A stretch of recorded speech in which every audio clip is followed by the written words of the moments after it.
What you don't know can hurt you, and what you do know can set you free. That's why we interview subject matter experts for your small to medium-sized business and personal finances. Because knowledge is power, but experience is everything.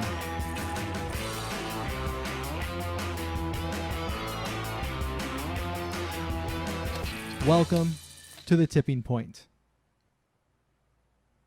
The Tipping Point is brought to you in part by Tirani and Velez LLP, your tax and accounting subject matter experts.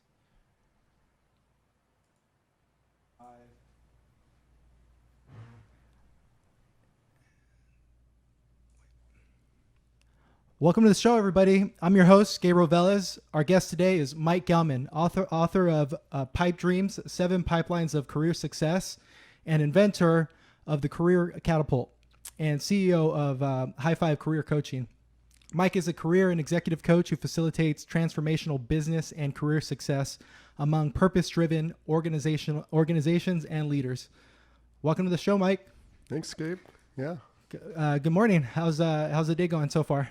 So far, so good. Yeah, just working with different clients and taking a nice break to talk with you. Awesome. So I'm really excited to have you on the show today because really what you deal with is people, leadership dynamics, and it really in business, people are like one of the most important parts of it. You know, you have your people, you have strategy, you have execution, you have cash and finances, but amongst the most important things are the people. So thanks for coming on. Yeah.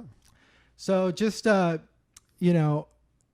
give us a brief overview of what it is you do when you go into an organization as far as like catering to the leadership and people coming into director roles and VP roles. Sure.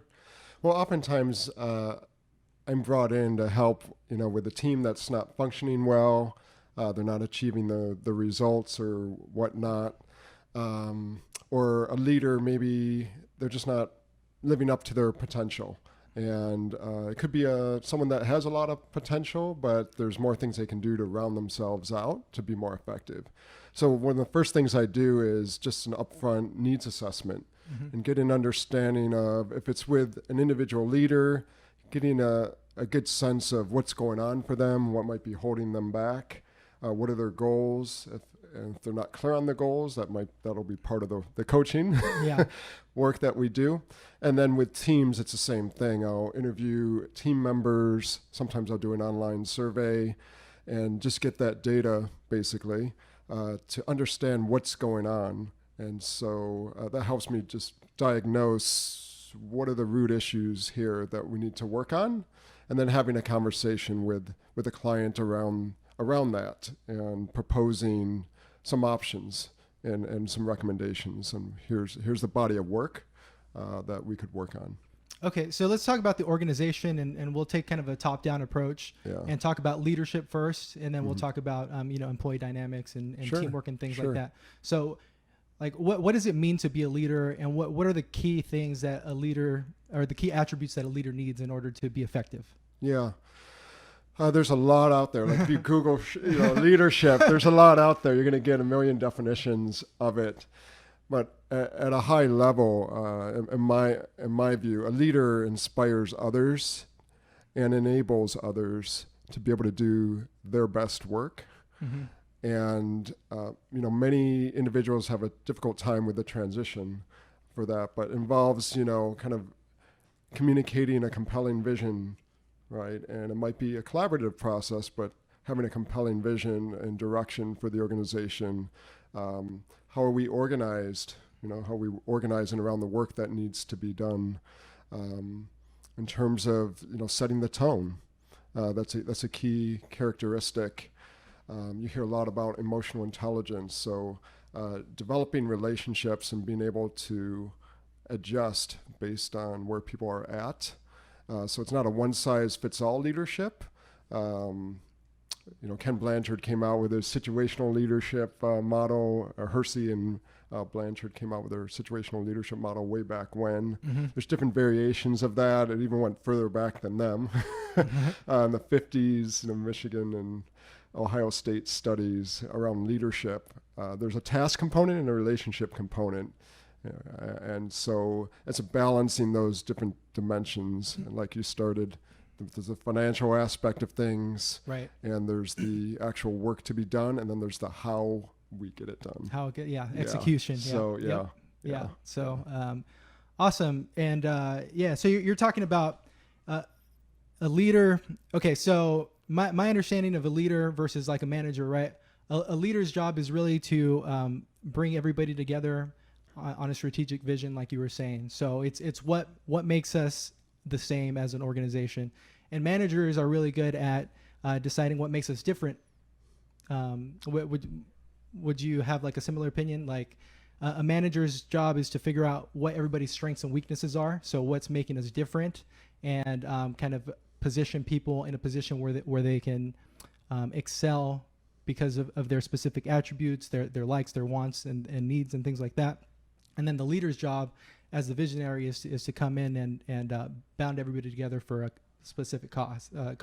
Yeah.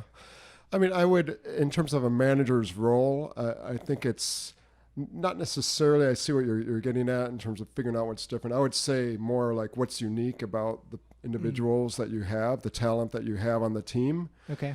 And what's the task at hand, or what are the goals, and what's the best way to optimize that. And so it's more operational, working on the operational level with solving business problems. And so whereas leadership in its true sense is kind of at that higher level, and many times you have people shifting back and forth, right? The same individual between kind of managing and leading. Okay. But there are distinct skill sets involved. There's many managers there who aren't really the conceptual. They're not able to. It's not a strength of theirs. Mm-hmm. It can be developed. They can develop that muscle, but So management, in my view, is more of how can we optimize processes and all of those things and getting the work done. Kind of the how part, whereas leadership I view as more of the what. Yeah. And there's an overlap between the two. It's not black and white, but yeah.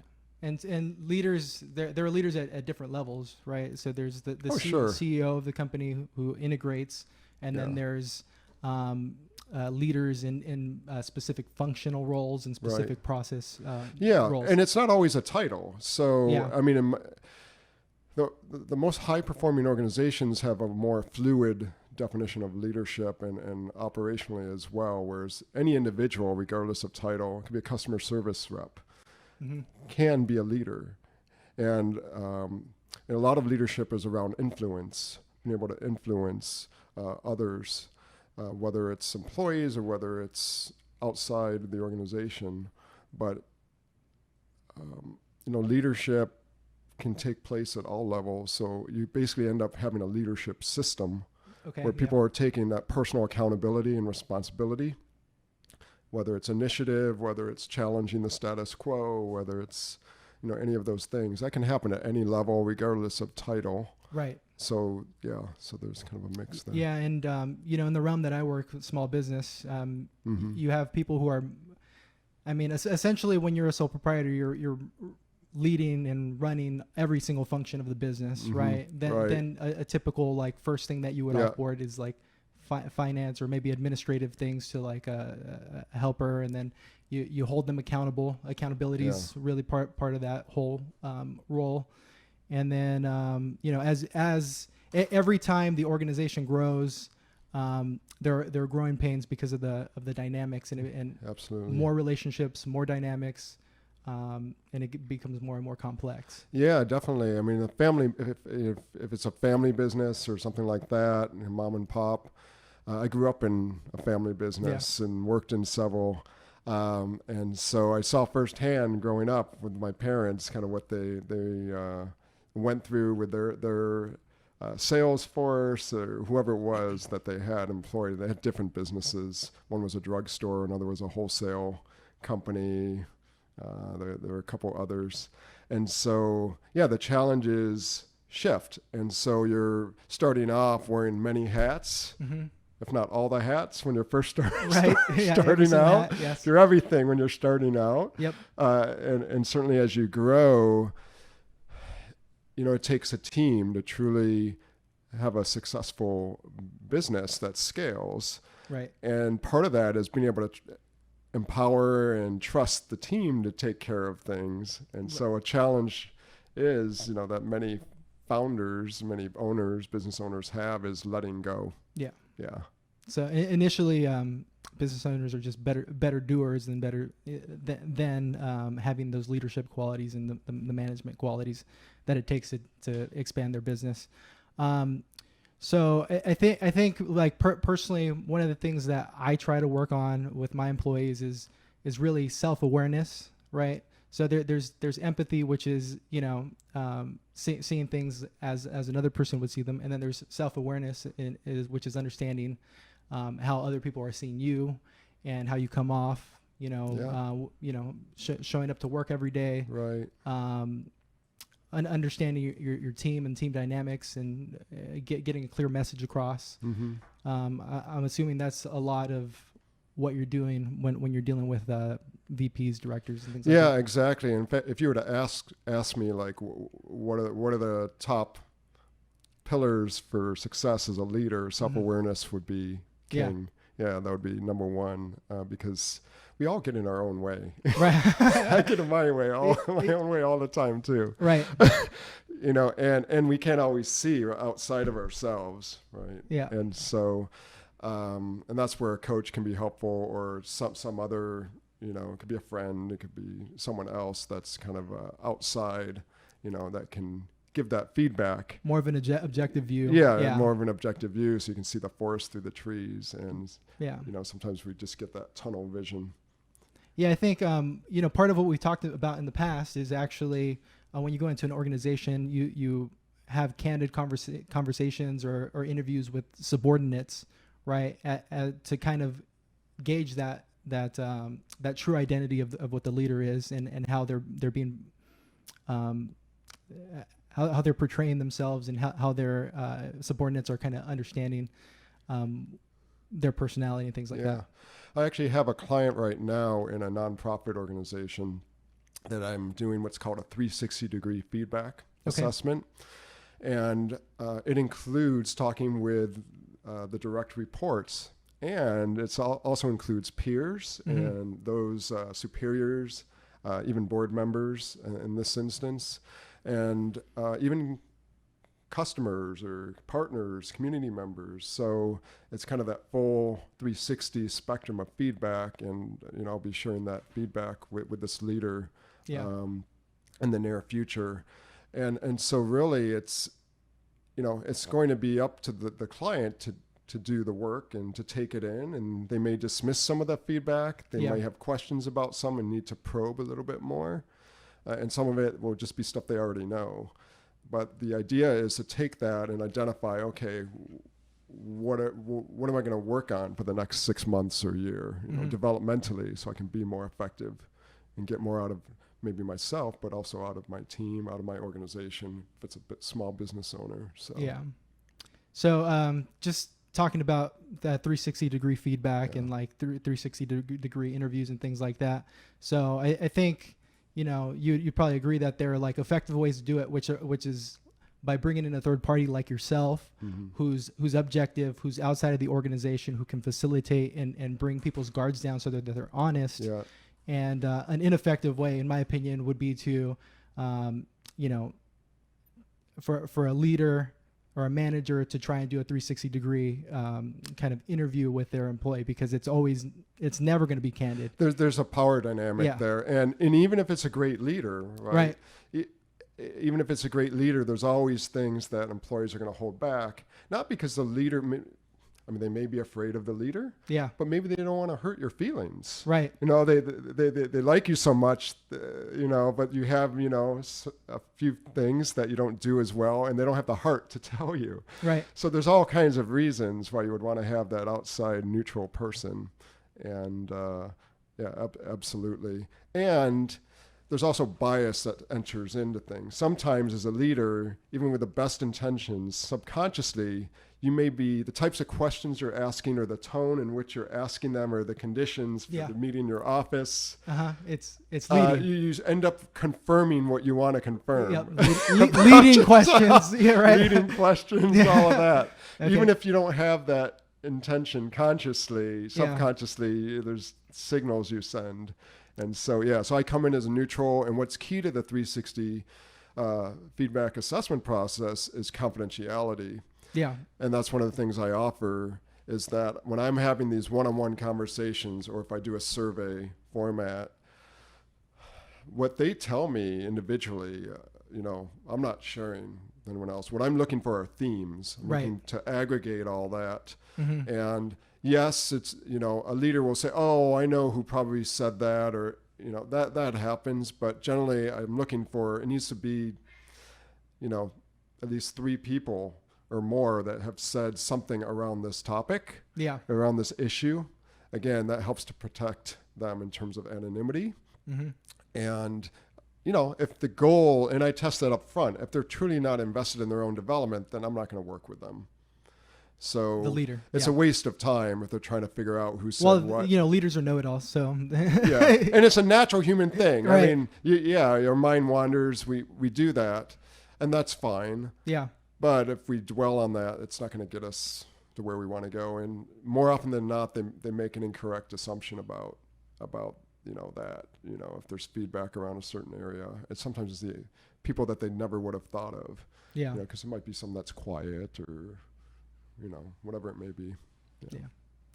So, how important is the why for a leader? Like, why it is they're doing what they're doing. And what I'm getting at is a lot of people who decide to leave the workforce, right? Mm-hmm. And they decide to start their own business, or they want to become self-employed, and they have this grandiose vision of growing a business and expanding it and doing this and that, right? And their why for leaving their job is incorrect, or it's just backwards. They're leaving. This is a very common theme that people leave their job because they can't work with others, or because they don't want a job, or because they don't want to show up to work at 9 a.m. or 8 a.m. or whatever, and then they decide to go out on their own because of that, and that being like a foolish why to go out on your own, because it's actually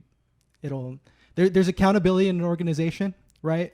And then there's an accountability to yourself, which is called discipline.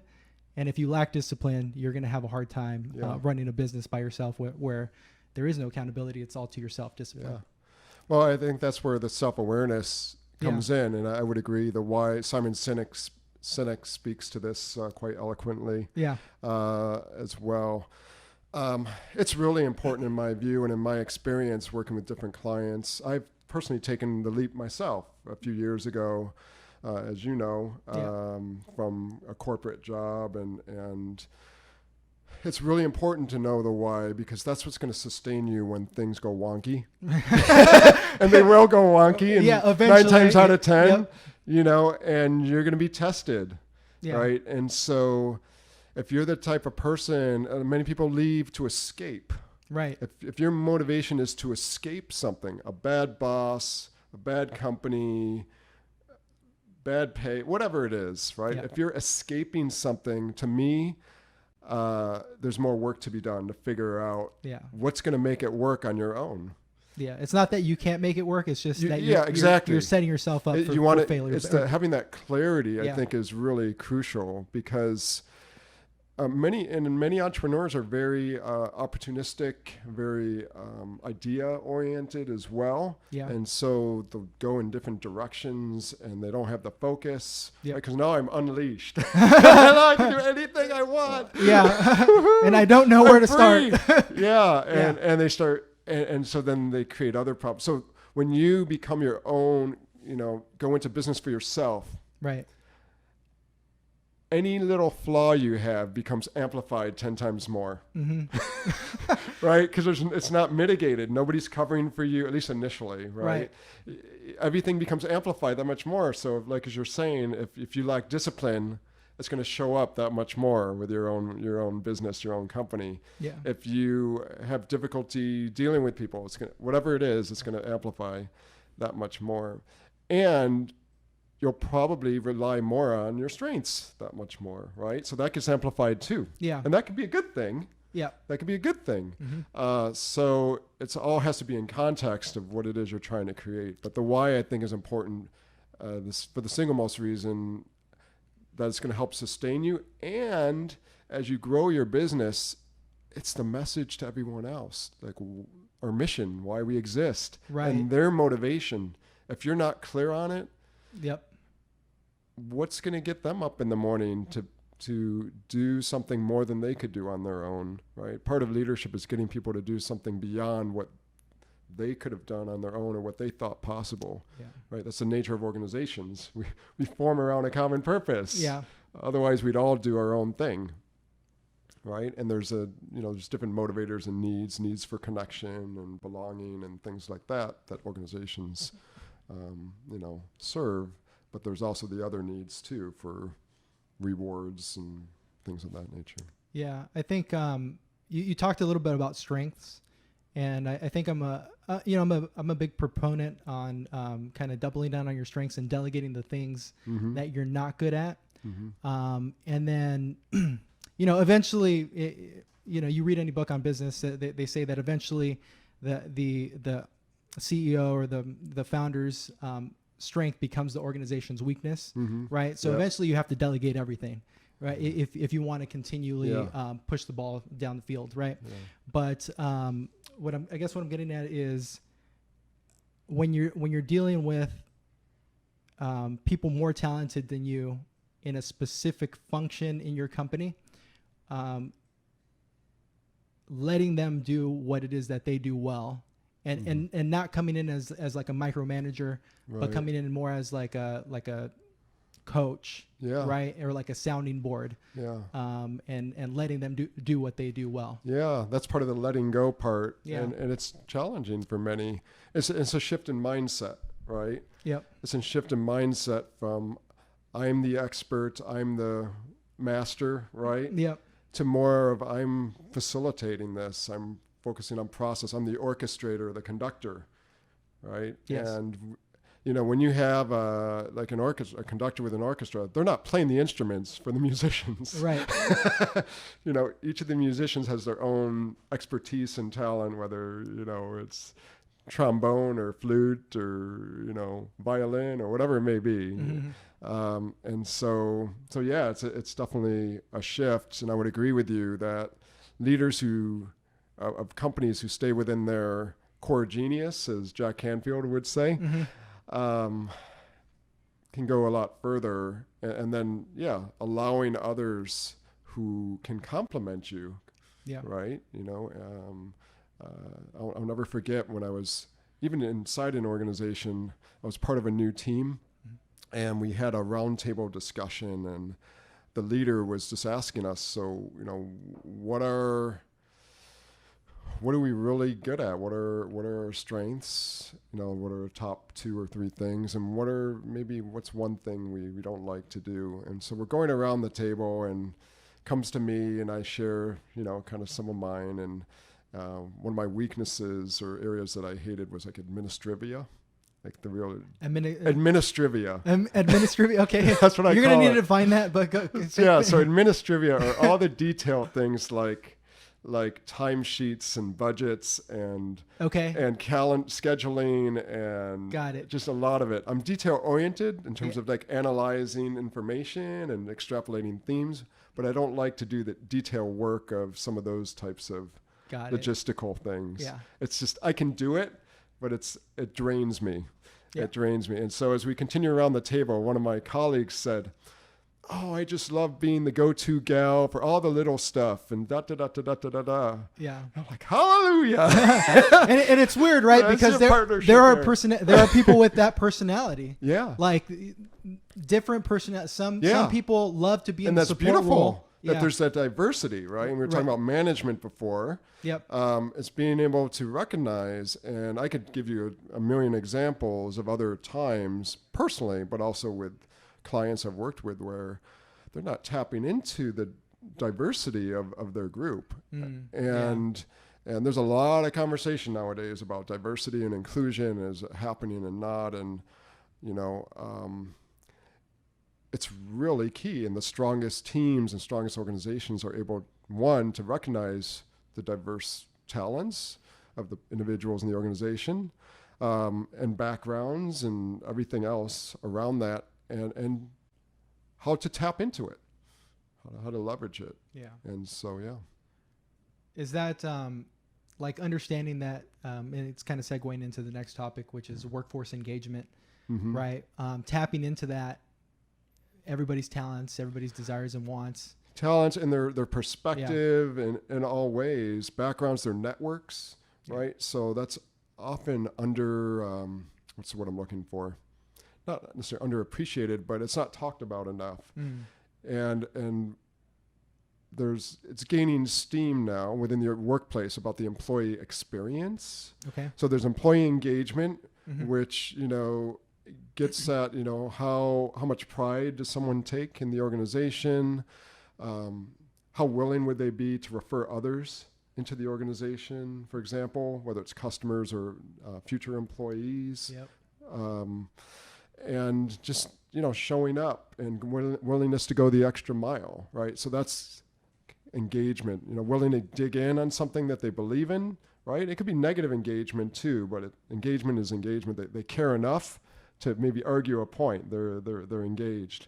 Whereas a workforce that's disengaged, they're starting to check out. They're looking for other job opportunities, all of that. The employee experience is a little bit broader, kind of like a customer experience. Right. When you look at from when an employee comes into the organization during the application and interview process, that's part of the experience, all the way to their first day on the job, right? The onboarding process, to how things happen day to day, conversations that they have with their boss.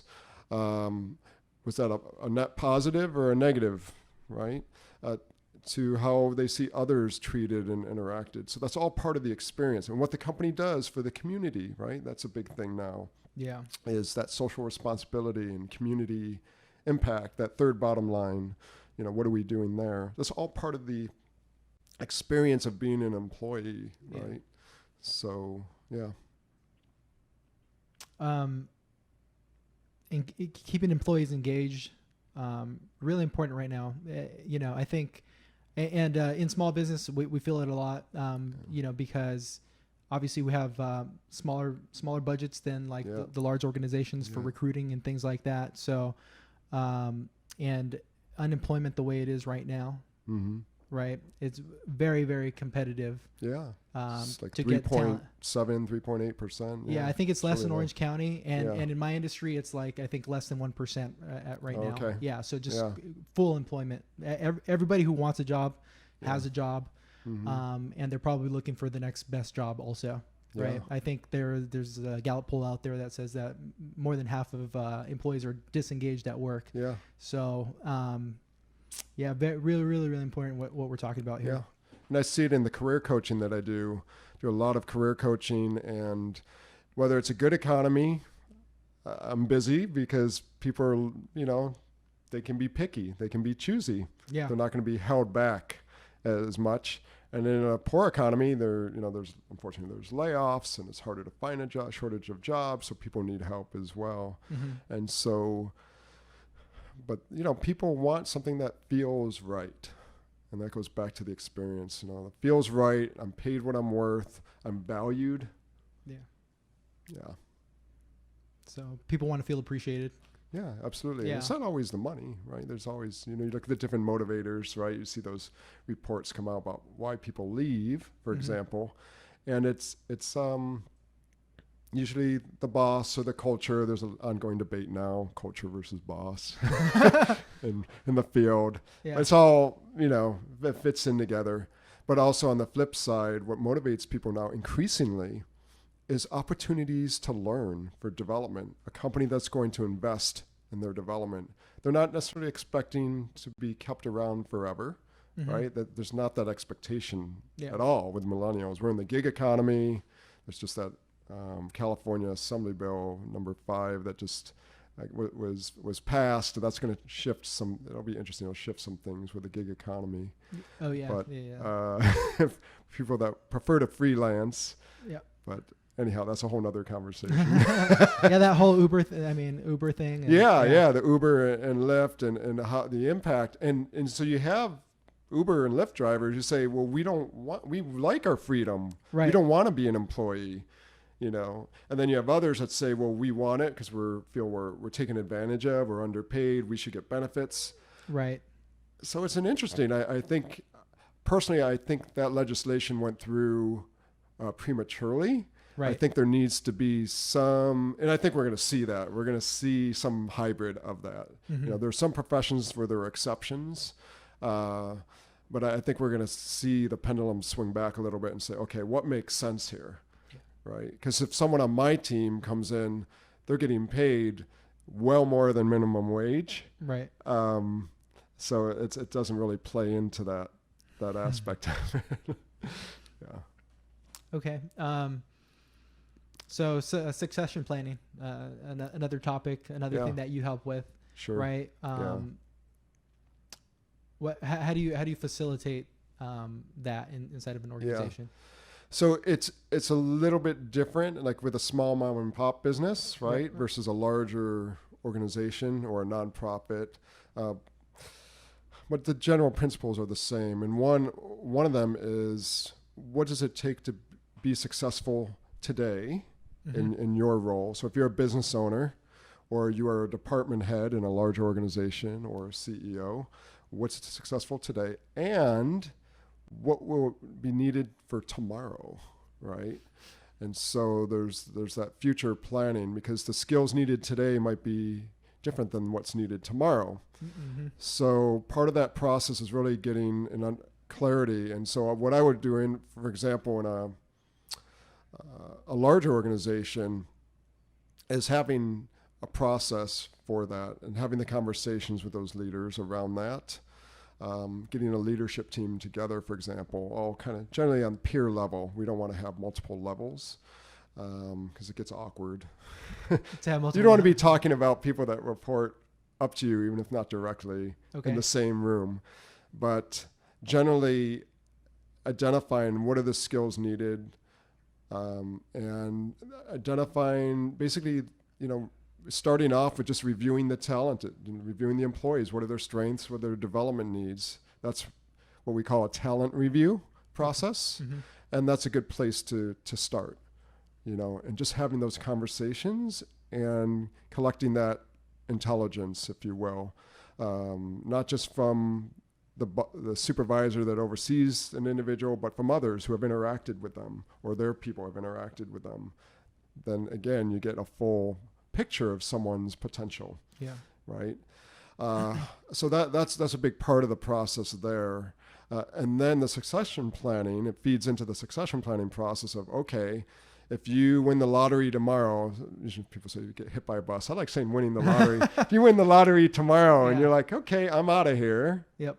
Who's going to step in to fill your role? Mm-hmm. Right.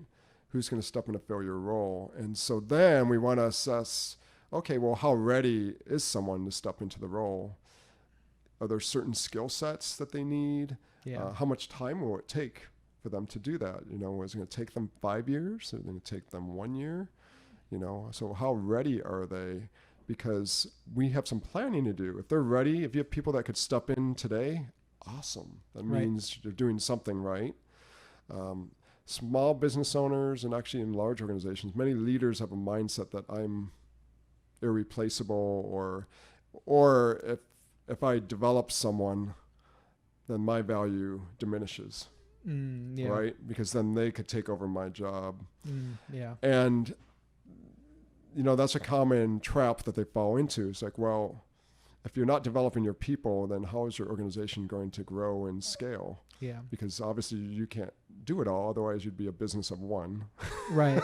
I think, not doing that, you're building your own cage, right? And if you have aspirations to move up in the organization, I would just tell them, well, they're not going to promote you if there's no one to replace you. Right. Yeah. And because you do such a great job there, they don't want to suffer. Yep. So you're basically building your own cage. Yep. Exactly.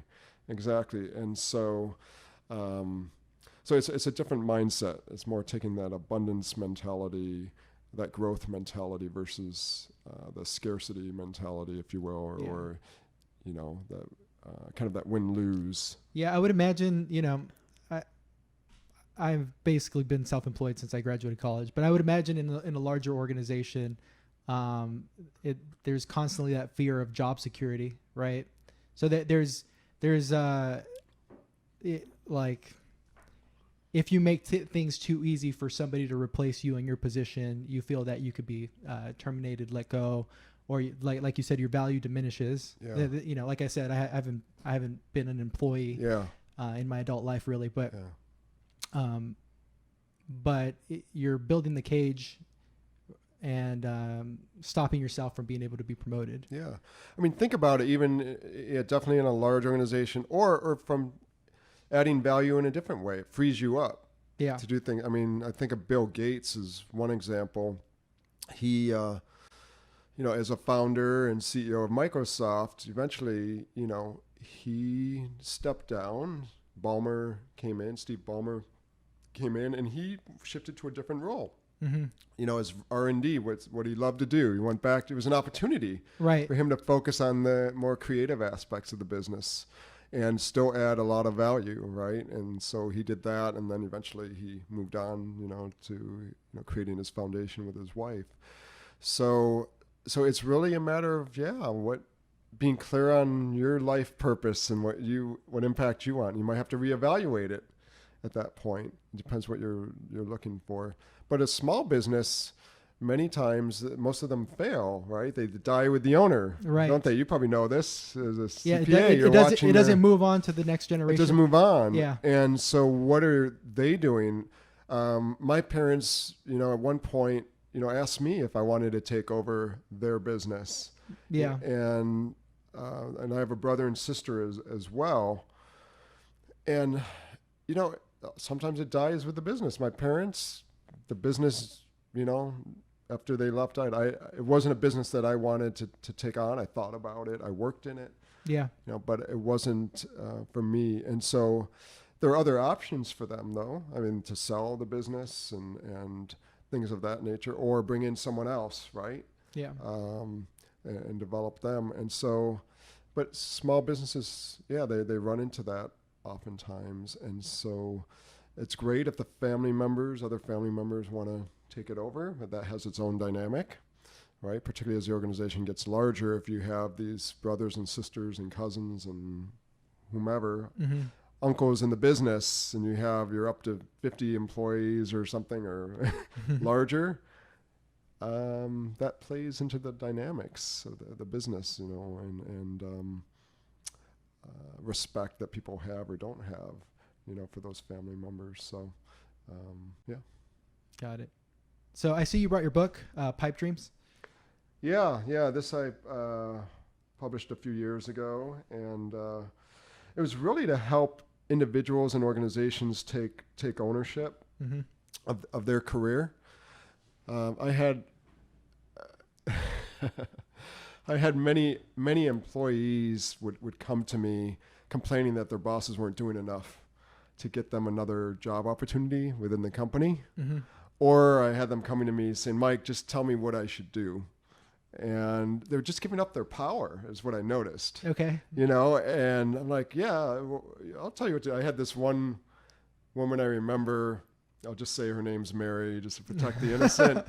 But, she was so frustrated. I was actually working with the team, the entire team, and she pulled me aside one day, and she was just really livid about her boss not shopping her around enough, doing enough to promote her within the company. And I asked her, I said, well, what is it that you want to do? Like, what kind of job?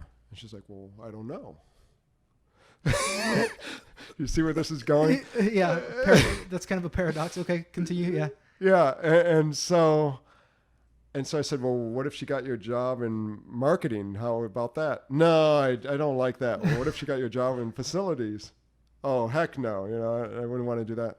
And so you just see where this is going. Yeah. And she didn't have the clarity for herself. So how could she had unrealistic expectations, right, of her boss. Yeah. She wasn't even clear on what she wanted. She wanted her boss to kind of chart her course for her. And again, it's about that personal accountability. Who's going to care more about your career? Right. Right? No one. Yeah. You have to. You need to. Yeah. Yeah. And I grew up with that mindset, there. And so that was one reason. And the other is, just asking me, well, I can tell you what to do. Yeah, take that job. But we've only known each other for 15 minutes, but sure, take that. But I think, but from here, the for look the rest of you, of your life, this is what I recommend, Yeah.